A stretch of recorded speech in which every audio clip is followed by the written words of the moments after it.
आ रही है।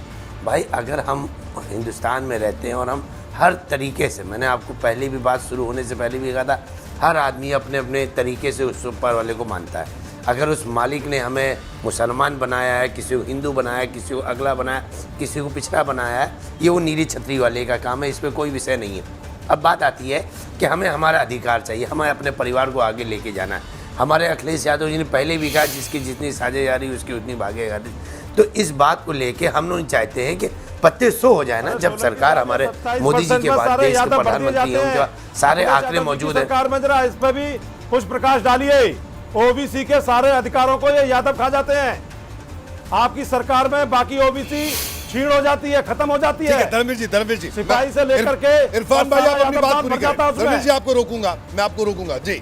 बताइए इरफान सोलंकी साहब, अपनी बात पूरी कीजिए जल्दी से।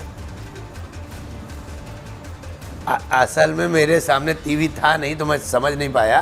खैर बात मुझे ये लगा शायद बसपा के जो प्रवक्ता है उन्होंने बोला है बीच में, जी उन्होंने भूल जाते हैं मेरे भाई, आप भूल जाते हैं इतने बड़े चैनल पे, हाँ इतने बड़े चैनल पे आके आप बयान गलत बयान दे देते हैं। आप इतने बड़े चैनल पे आए हैं तो होमवर्क सुन ले। अब या तो एंकर महोदय इनको चुप कराइए, एंकर महोदय इनको चुप कराइए। पहले जब ये बोल रहे थे मैंने कुछ नहीं बोला, अभी अगर बोलेंगे तो फिर हम इनकी बात होने नहीं देंगे। बोलिए इरफान सोलंकी आप बोलिए। नहीं आप बोलिए। नहीं, आप गलत सेंस पे ही ले गए।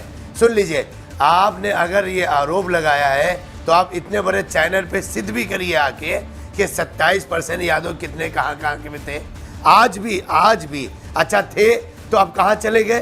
अब कहाँ चले? अब क्या पोस्टिंग में नहीं है? कहीं काम नहीं कर रहे हैं क्या? उनको हटा दिया गया है क्या? उनको निकाल दिया गया है? किसी चपड़ासी में भी किसी कुरुमी बिंद राजभर जात का नंबर नहीं आता है।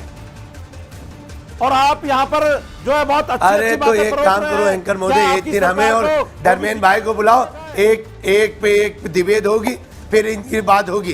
क्योंकि इनको मालूम नहीं है इन्होंने जो समाज के साथ करा है, समाज के इतने बड़े ठेकेदार होने के बाद खुद ऐसी खोदेगा। इन्होंने आज जो पिछड़ी जाति का हाल है वो इनसे, इनकी वजह से है। ये अपने आप में बड़ा सवाल है, क्या सचमुच इन सब लोगों को इन पिछड़ी जातियों की इतनी फिक्र है या सिर्फ चुनाव के लिए जिक्र हो रहा है? क्या कहना है आपका अभिज्ञान? सीधा सीधा कह रहा है मेरा, चुनाव के लिए जिक्र हो रहा है। और आप लोग जब जनगणना की बात करते हैं, 1931 का जिक्र हुआ, ये सारी जातिगत जनगणनाओं का खेल तो अंग्रेजों के समय से शुरू हुआ है, अभी उसके इतिहास में मैं नहीं जाऊंगा। तो आप लोग जनसंख्या क्यों भूल जाते हैं कि किस रफ्तार से जनसंख्या वृद्धि हो रही है? इसीलिए मैंने कहा कि मसला राजनीतिक है, ताकि आंकड़े साफ आए और पता चले कि कौन किस हिस्से में कितनी जातिगत आधार रखता है, और उसके हिसाब से फिर राजनीतिक फॉर्मूला क्या किस पर बनाया जा सकता है, अप्लाई किया जा सकता है।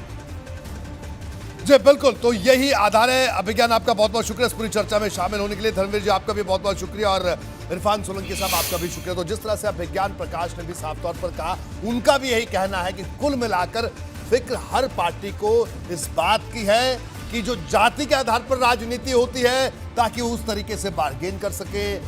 कई नेताओं को ऐसे लगता है कि अगर उनकी जाति का वोट बैंक ज्यादा है तो वो उस लिहाज से बार्गेन करेंगे।